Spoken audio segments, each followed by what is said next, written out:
The palace of Virex Prime stood tall under two suns. Its silver towers touched the sky, and the air was filled with music. It was the grandest day in the empire.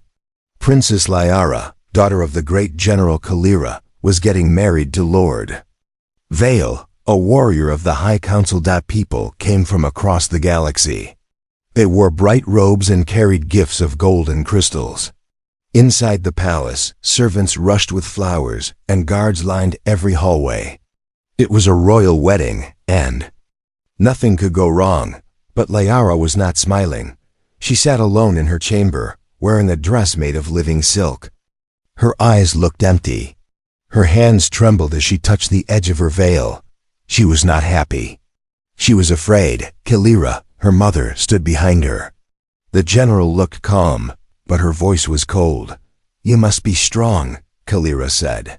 "This marriage will protect you," Liara turned to her. "You don't believe that." Kalira looked away. She remembered something. Something long buried. Years ago, Kalira had stood in the same palace, in the same silence, holding a secret in her heart. Back then, she had loved someone her people would never accept. Not a warrior, not a leader. A human. She had met him during the border wars. He was kind and brave. He had a broken arm and a broken ship, but he had made her laugh. He had risked his life to save hers. His name was Nathan, but the council had found out. Kalira was forced to leave him behind. They told her humans were weak. They said love was a distraction. They trained her to be a weapon. Kalira never spoke of Nathan again. But she remembered his last words. "One day, they will try to control her. You must help her run." Now her daughter was about to be controlled by the same council. And Kalira had made a decision. She looked at Liara. Her voice dropped to a whisper. "You don't have to go through with this." Lyra's eyes widened. She had waited her whole life to hear those words. "But how? They'll stop us." Kalira opened a hidden panel behind the mirror. Inside was a small device, glowing blue. "A tracker jammer and a cloaking chip. Put this on. We leave in 1 hour." Liara stood in shock. "Where will we go?" Kalira looked at the sky, to a planet they have forgotten. "A place where no one will find us, Earth." Outside, drums echoed through the palace halls. The wedding was about to begin. Guests gathered in the central chamber. Lord Vale stood near the altar, tall and proud. He smiled, but there was no warmth in his eyes. The High Council watched from their golden seats. They had planned this union for years. With Liara's bloodline and Vale's power, they would control the next generation of soldiers. The princess was not a bride. She was a key to a weapon, but Liara and Kalira were already gone. They moved through hidden tunnels below the palace. Kalira had memorized every passage from her days as commander. Guards passed by, unaware. Outside the city walls, a small craft waited, hidden in the rocks. As the ship rose into the sky, the palace alarms screamed. The council shouted orders. Ships launched. Scanners searched. Too late. The craft jumped to hyperspace, vanishing from all signals. Liara stared at the stars. Her heart raced. She was free, but unsure of what came next. Her mother sat beside her, silent and alert. "Why are we going to Earth?" Liara asked. Kalira answered, "Because that's where I left everything behind, including your real father." Liara froze. "My what?" Kalira nodded. "You were born from more than just royal blood. You have something they fear, something they will hunt." Back in the palace, the High Council gathered in secret. A figure entered the room. He wore black armor and carried no name. "The best bounty hunter in the galaxy." "Find them," said the council leader. "Bring the general back dead. But bring the girl alive." The hunter gave a slow nod. "They will not reach Earth." In the darkness of space, Kalira looked at her daughter. "This is just the beginning. You must be ready for what comes next. The stars stretched ahead of them, full of danger and secrets. And somewhere on Earth, a man named Marcus looked up at the night sky, as if he felt someone was coming, someone connected to his forgotten past. Asterisk. The sky above Arizona cracked with thunder, but there were no clouds. Marcus stood on the roof of his old observatory, holding a rusted telescope. The stars looked different tonight. The air was still. The animals had gone quiet. And somewhere deep in his chest, something felt wrong. He placed the telescope down and rubbed his temple. The headaches had started again. The dreams, too. For weeks, he had seen flashes while he slept. A woman in silver armor. A young girl crying in a chamber of glass. And a voice he couldn't explain, whispering in a language he didn't know. He never told anyone. Not since the accident. Not since the government shut down the observatory and told him to forget what he saw. Marcus had tried. But tonight, the TBU. Stars were moving again, miles above Earth, hidden behind its shadow. A cloaked ship burned through orbit. The engines were damaged. The guidance system was blind. Alarms echoed inside the cabin. Kalira gripped the controls. Her jaw was clenched. Blood dripped from her temple, but she didn't slow down. They were coming in too fast. Behind her, Layara braced herself. Her breathing was shallow. Her skin, once pale blue, had started to shift. Earth's atmosphere was changing her biology. Her powers were reacting, growing without control. They crashed near the edge of the desert. Dust exploded into the air. Animals fled. The ship skidded across the ground, tearing through rocks, until it slammed into an old storage facility. Silence followed. Hours passed. Then the door of the ship hissed open. Kalira stepped out first, weapon ready. Her body ached, but her instincts were sharp. She scanned the area. The signal scrambler was still active. That would give them time. Liara followed, her legs shaking. She looked at the stars. This was the first time she had ever seen Earth. Air smelled strange. The ground was dry. But she felt something.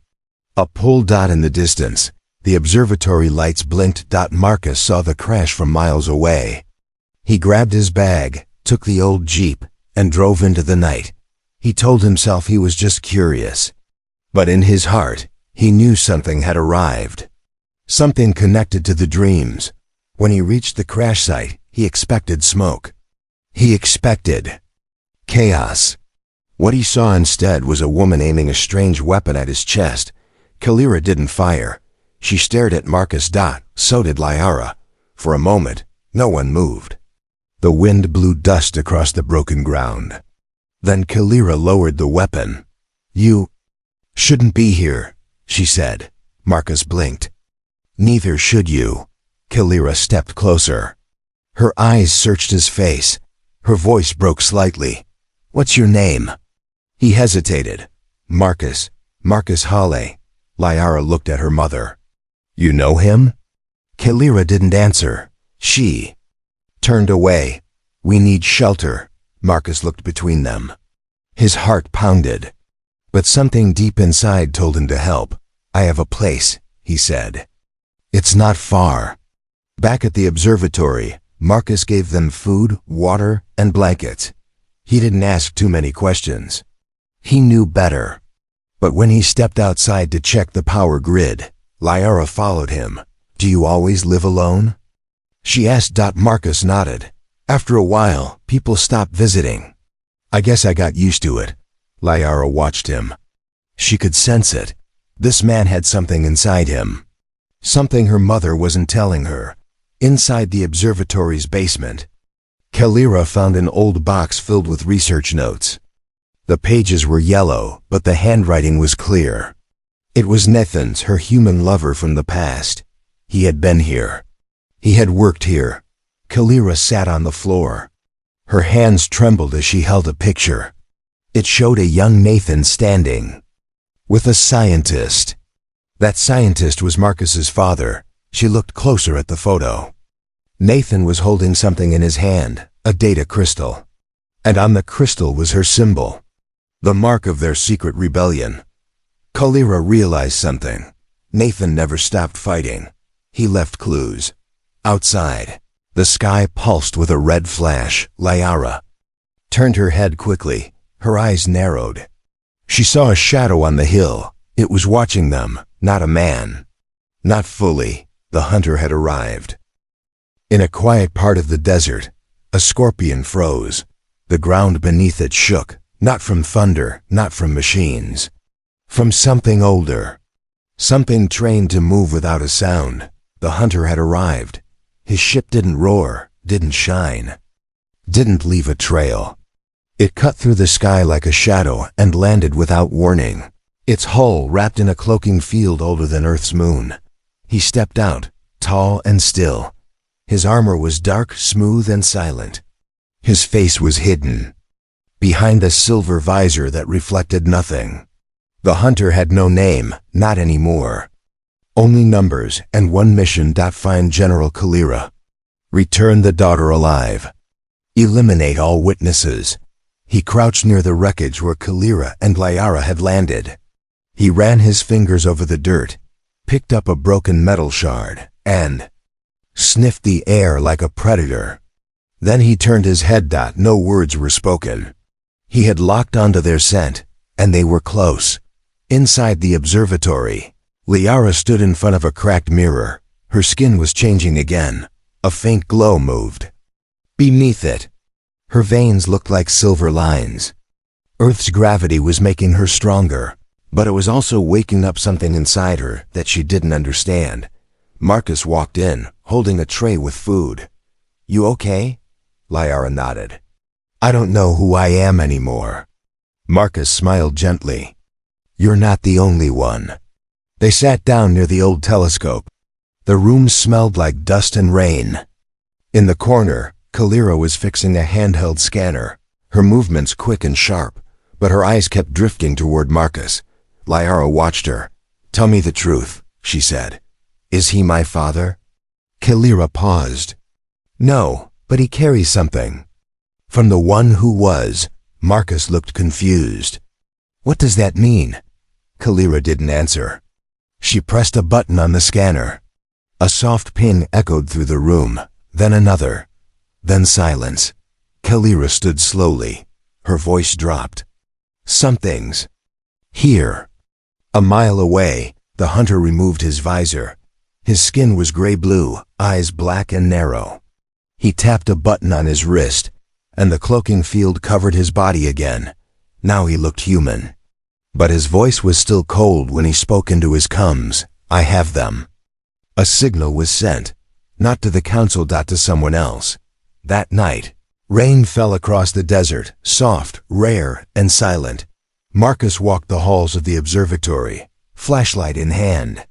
He stopped when he saw the door to the lower level slightly open. He had locked it earlier. He stepped inside. The air was colder here. Machines from the past buzzed with forgotten power. Screens blinked slowly. In the center of the room was an old research table covered with files. On the floor, a strange symbol burned into the wood. 3 sharp lines. One broken in the middle. Marcus stared at it. Then he heard footsteps behind him. He turned. Fast. No one was there. Just silence. He backed out slowly, not seeing the figure watching him from the ceiling. Eyes glowing faint red. Liara sat near the window, looking at the stars. "I feel like I've been here before," she whispered. Kalira looked at her. "You haven't. Are you sure?" Kalira didn't reply. She remembered something. Years ago, when Nathan had died in her arms, he had placed a small chip inside her armor and whispered, "If she ever steps on Earth, she know." Kalira thought it was a message. Now she feared it was a trigger. Back in the lab, Marcus touched the burned symbol again. His fingers began to tingle. A low hum filled the room. Then, a hidden compartment opened under the table. Inside was a single item. A crystal dot. It pulsed once in his hand, and behind him, a whisper. "You shouldn't have found that." The hunter stepped from the shadows, uncloaking in front of him. Marcus barely had time to react. A hand grabbed his throat and slammed him against the wall. "You're in the way," the hunter said. Then Lyra's voice screamed from the hallway. A blast of energy shot into the room. The hunter flew back, crashing through metal. Liara stood in the doorway, her hands glowing with light. "Get away from him." Kalira ran in, grabbed Marcus, and pulled him back. The hunter stood up slowly. His armor cracked. He looked at Liara, and for the first time he smiled. "You've awakened," he said. "Good." He vanished in a flash. They stood in silence. Marcus coughed, holding his neck. What was that? Kalira stared at the spot where the hunter had vanished. Her voice was low. "Not what? Who?" She looked at Liara. "He's not just after you. He knows what's inside you." Liara clenched her fists. "What is inside me?" Kalira answered with one word. "A weapon." Asterisk rain fell without sound, not from the sky, from Lyra's eyes. She stood outside the observatory, alone, her skin still glowing faintly from the energy burst. Her breath fogged the glass as she stared at her reflection. She didn't recognize the face looking back. Not anymore. Behind her, Kalira watched in silence. She had fought in 100 wars, faced generals, burned cities. But tonight, she didn't know how to face her own daughter. Liara finally spoke. "You should have told me everything." Kalira stepped forward. Her voice was quiet. "If I had, they would have taken you from me. I don't even know what I am." Kalira looked at the stars above them. "You're more than one world can hold." Inside the observatory, Marcus opened the secret panel again. The crystal he found earlier was still glowing. It responded. Only to him. He placed it on the table.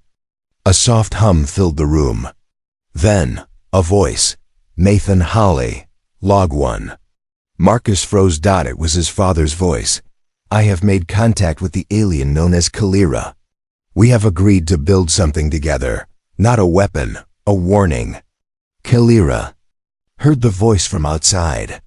She rushed in. Marcus looked at her. "Is this real?" Kalira nodded. "He wanted to leave a message in case I failed." The voice continued. "She is carrying a child, our child. If the council finds out, they'll use the girl, not for peace. For war. We must hide her." Liara stepped inside, her face pale. She had heard it all. Marcus looked at her. "Your father was a good man. He didn't just love your mother. He believed in you before you were born." Liara sat down slowly. Her whole life had been built on a lie, a royal birth, a proud bloodline. But now she was something else, something both sides would fear. Kalira took out a small disc from her coat. She placed it next to the crystal. A second voice began to play. This one was hers. "I stole the data from the council. The experiments.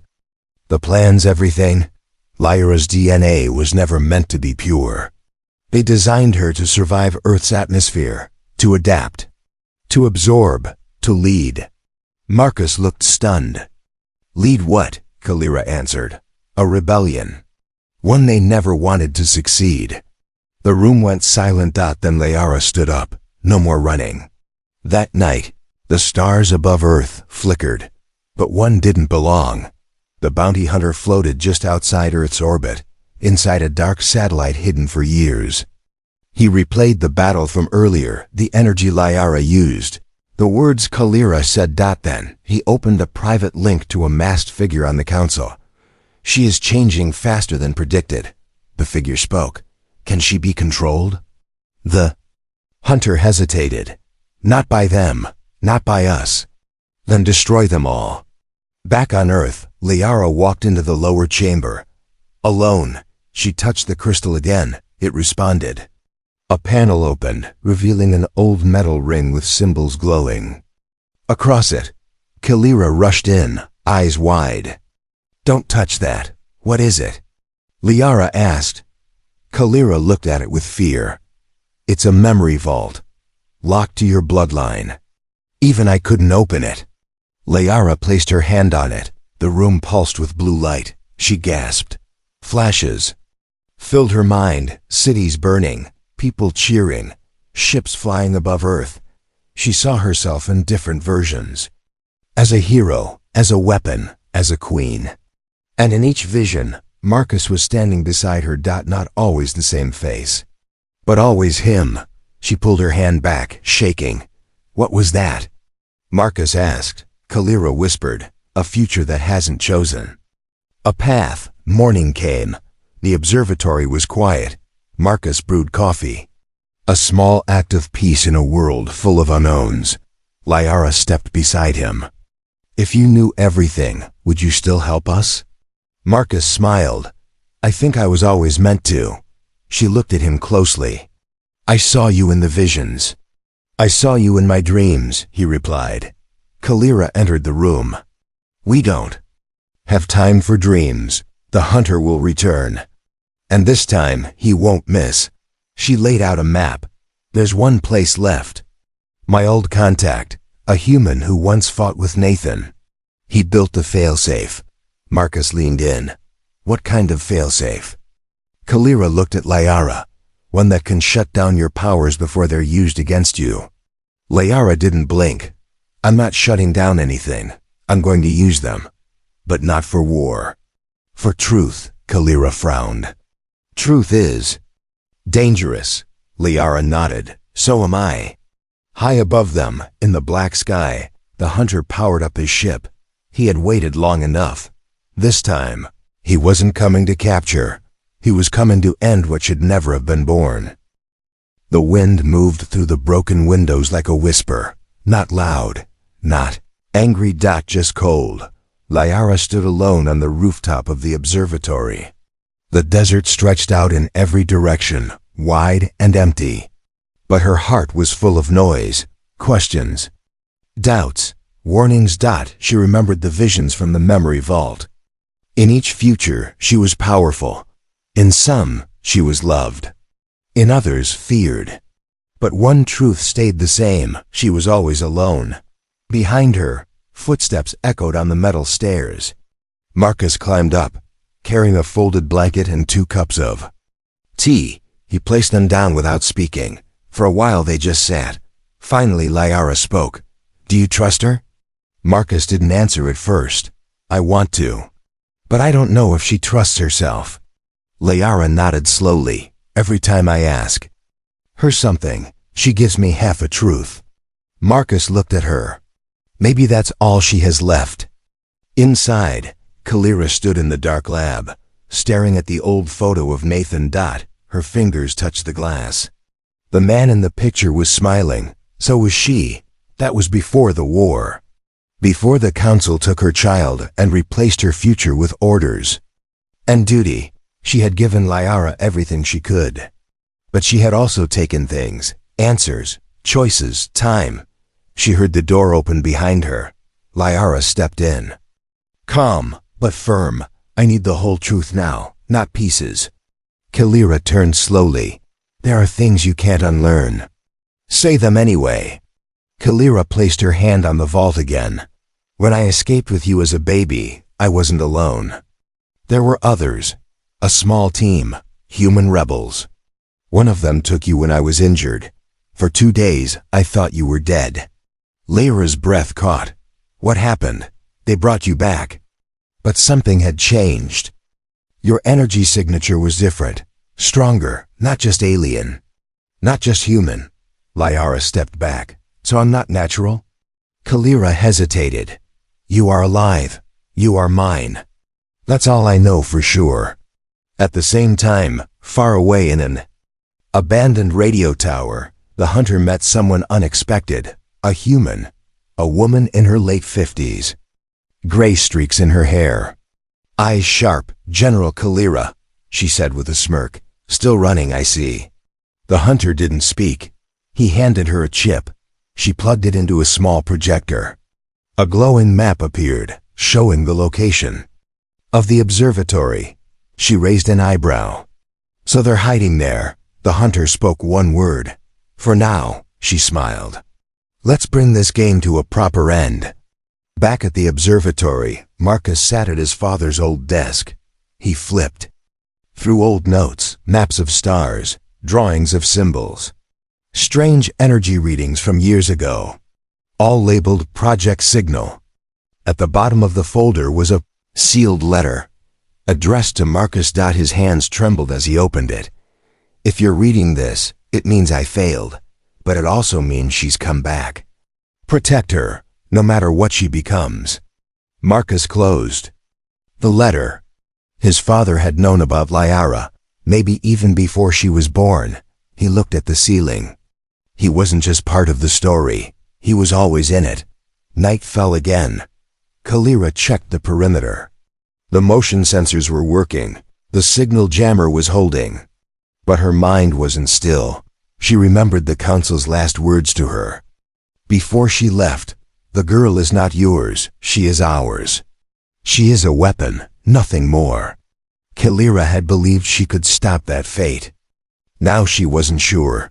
She looked up at the stars.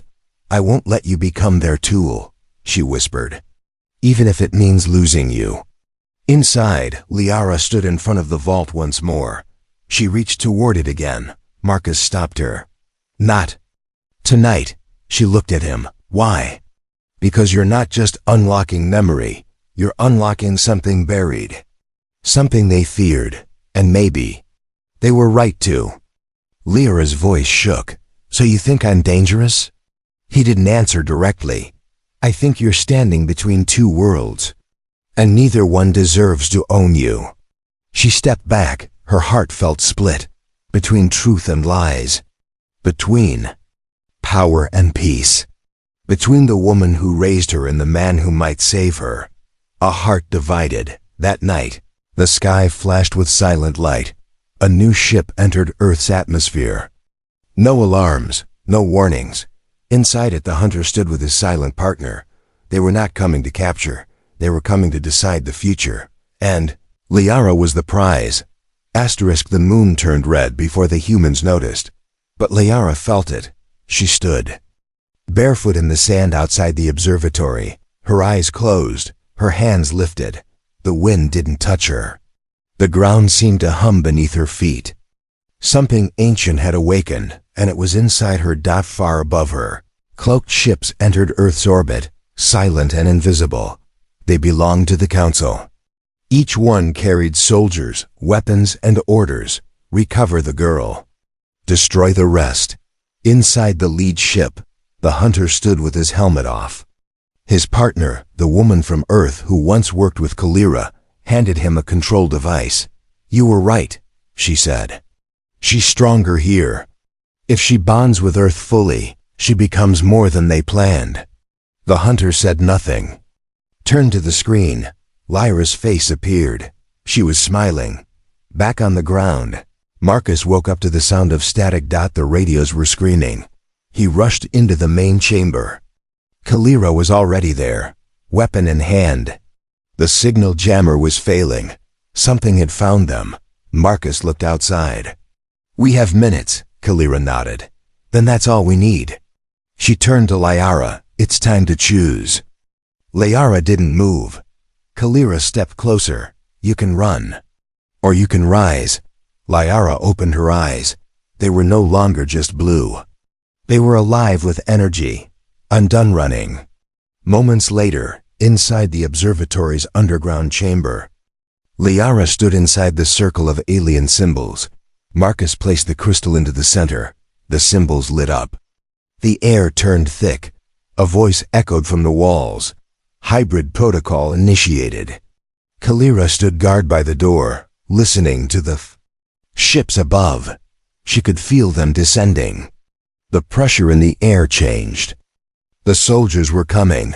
Lyara clenched her fists. Light ran up her arms. The energy didn't burn her anymore. It obeyed. She looked at Marcus. "If I lose control, stop me." Marcus nodded once. "You won't." On the outer ridge, ships touched.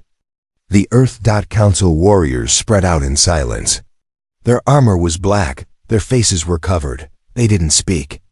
They didn't need to. They had one purpose to find the hybrid. Behind them, the hunter walked calmly. He held the trigger device. It could freeze Lyra's nervous system in 5 seconds. But he didn't press it. He watched and waited. Back inside, Kalira led Lyra and Marcus through a secret tunnel under the observatory. The failsafe is in the canyon. It's old tech, but it can amplify your signal and send it across the planet. If we reach it first, we can show the truth. Everything, your origin, their plan, the real war. Lyra asked, what if they destroy it before we get there? Kalira looked back. Then you become the message. In the canyon, hidden inside a dead communications tower, the failsafe machine still hummed with faint life. Marcus connected the crystal. Screens lit up. Images of Lyra's DNA appeared, side by side, with council experiments. Files stolen from the memory vault. Video logs of her as a child, logs of Kalira's rebellion. Messages from Nathan. It was proof. Everything the council had hidden. Kalira looked up. 3 ships were circling overhead. Start the upload. Marcus nodded. The machine came alive, but so did the hunter's signal. He pressed a button. Lyra screamed. Her knees buckled. Her hands hit the dirt. The energy inside her fought against the control. Her skin began to glow, too bright, too hot. Kalira aimed her weapon toward the sky. I see him. Give me the shot. No, Lyra gasped. I can break it. Kalira shouted. He's shutting you down. I can take it back. Her voice rose. I am not their weapon. She stood again. Her body shook. The control device sparked in. The hunter's hand. Then broke. The light around Lyra stabilized. The energy wrapped around her like armor. Smooth, strong, not wild anymore. Controlled. Marcus stared in awe. Kalira lowered her weapon. You're ready. The hunter looked at the broken trigger, then at the sky. I was wrong, he said. His partner looked confused. Wrong about what? She's not becoming what they feared. He turned to her. She's becoming what they can't stop. Above the tower, council ships began to charge weapons. The hunter didn't warn them. He simply walked away. Inside the canyon, the upload completed. A message was sent. Every screen across Earth lit up with the truth. Kalira's crimes, the council's plans, the hybrid girl they tried to erase, and Lyra, standing tall in the center of it all. People watched. Some were afraid, but many were ready to follow. It began with silence. No wind, no engines, no words. Just the sound of a world holding its breath. From space, Earth looked calm, but above its surface, warships filled the sky like a storm. The High Council had sent its full force. Not to warn, not to talk. To erase. They had seen the broadcast. They had heard Lyra's voice. They had watched the people begin to believe in her. And that was something they could not allow. In the canyon below, Lyra stood between broken towers. Her hands were stained with dust and light. Her eyes reflected the sky. She could feel the council's ships above, scanning, targeting, ready to strike. Marcus stood beside her. No armor, no weapon. Just trust. Kalira loaded the last of her charges into a stolen cannon. This is where they fall, she said. Lyra shook her head. This is where I choose who I become. Far above, the hunter watched from the shadows of a dead satellite. His armor was silent. His visor showed everything: troop movements, energy signatures, Lyra's rising power. But none of that mattered now. He had been trained to see the future as a weapon. But now, he saw it as a choice. And Lyra had already made hers. Kalira sent a blast into the sky. The first wave of council drones exploded in a ring of blue fire. Ships split formation. New targets locked. Lasers struck the canyon. Stone cracked. Dust filled the air. Lyra stepped forward. The wind wrapped around her. She didn't run. She reached for the sky. Her voice rose. I was not made to destroy. She lifted both hands. But I will not let you rule this world. Energy moved around her like a storm. Not wild. Not dangerous but balanced. Council soldiers dropped to the ground. They moved fast. Cold. Perfect. Kalira met them head on. Striking with precision, she moved like a soldier. Fought like a mother protecting more than her child. Beside her, Marcus used old traps left behind by Project Signal. Nets of static, blinding lights. Earth tech fast and dirty, but it was Liara who held the line. She pushed back wave after wave without touching them. She bent gravity. She blocked fire with sound. She stopped weapons mid-air. Her power was no longer a reaction dot, it was a decision dot in the sky. The main council ship opened its core weapon. A sphere the size of a mountain turned red dot. It was called the final line. One shot. Enough to burn half the planet. Kalira saw it from below. They would rather wipe Earth than lose it. She said. Marcus looked up. Can we stop it? Kalira answered quietly. Only one person can reach that high. Liara turned to them. Her body shimmered. Her skin looked like starlight. I saw this moment, she said. In every version of the future, this is where it ends. Or begins. Marcus stepped toward her. You don't have to die. Liara smiled. I'm not dying. She floated off. The ground, I'm becoming. Above Earth, the Council's weapon charged. Inside, generals argued. Signals cut in and out. The hunter stood in the control bay. He watched the countdown. 10-9-80, turned to the nearest console and pressed one button. The entire ship shook. He had disabled the weapon's core. The council shouted. Soldiers ran, but it was too late. Liara arrived. She entered the ship like light through glass. Silent. Bright. Pure energy. The walls bent. The systems froze. The council faced her. You were made for our command, one said. No, she answered. I was made for more. She raised one hand. The power that had once frightened her now danced at her fingertips. She did not destroy the council. She removed their power, stripped their weapons, cut their connection to every control system in the fleet. Not with rage, with choice. Back on Earth, Kalira fell to her knees. She felt it. The link between her and her daughter faded, not from death. Freedom. The ships above retreated. The storm passed. And for the first time in decades, the sky over Earth was empty.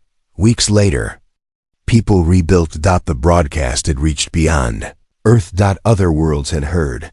Resistance grew in corners the council thought forgotten. Kalira disappeared.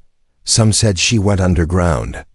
Others believed she returned to the stars. Marcus stayed. He repaired the observatory, opened it to anyone who wanted to learn. And at night, he would look up, smiling, because sometimes he felt the wind shift, and he knew she was still watching, still guarding, still rising.